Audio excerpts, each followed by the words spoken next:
Man, I missed a phone call from Mike Tyson. Like, he ran into him in a club or something. I was like, Mike Tyson knows my name? Dude, I met him at the UFC, and he's like, "You're that weed guy."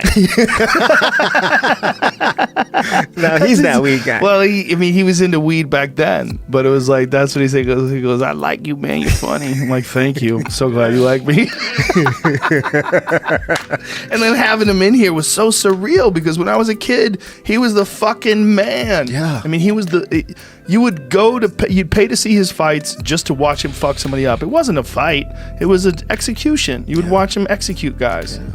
He was the man. He was the man. He changed heavyweight boxing. People don't realize that heavyweight boxing in the early 80s was dead. Nobody cared because Larry Holmes, after he beat Muhammad Ali, everybody was sad. It was like a sad thing. Like there was a changing of the guard. Larry Holmes beat the shit out of Muhammad Ali, and Larry Holmes never got his due. He never got his due. He was so good, man. Yeah. Larry was so good. He had one of the best jabs of all time. He was so good. But people were still upset at him because he fucked up Muhammad Ali. He was the champ after the greatest. You know, and Muhammad Ali wasn't just the greatest in terms of like the greatest fighter. He was a cultural icon. Yeah. He meant something to people. It was something. I mean, everyone knew the guy was out for 3 years because he protested the Vietnam War. Everybody fucking hated the Vietnam War, especially people who went to Vietnam hated the Vietnam War. And they got it, man. And he meant a lot. He meant a lot. So when Larry Holmes came around, it's like, man, Larry just never got his due. Never got his due.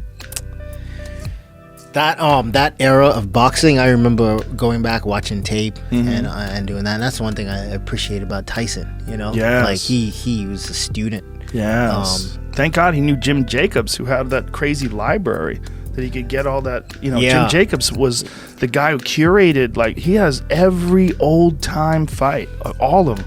He would watch Sugar Ray Robinson and Jack Dempsey. And he's watching like Willie Pep. And he's not only watching like the heavyweights. Yeah, he watched Harry Greb. He watched all those guys, all his old school, all and weird, obscure fighters, you know?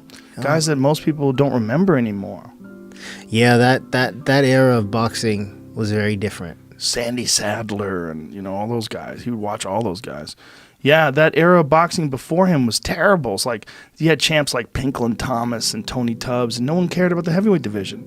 And then he came along and just started blasting people. And you're like, finally. I remember I was like 7 or 8 years old. I met Trevor Berbick. He was down in the Bahamas for a fight. And that's who Tyson took his belt from, right? Got his first belt from. 20 years old. Yeah. That crazy. Like 20. 20. Now you're the heavyweight champion of the world. Then, well, that was the thing, talking to him about it. Like, what was that like? And it's just, there's no way he can manage it. No one can manage that. You're going to go crazy. I feel like his career and his life would have been very different if Cuss didn't die when he did. I think so too. Yeah. I think so too. It's a tragic story, but it's also like there's so many lessons in that story.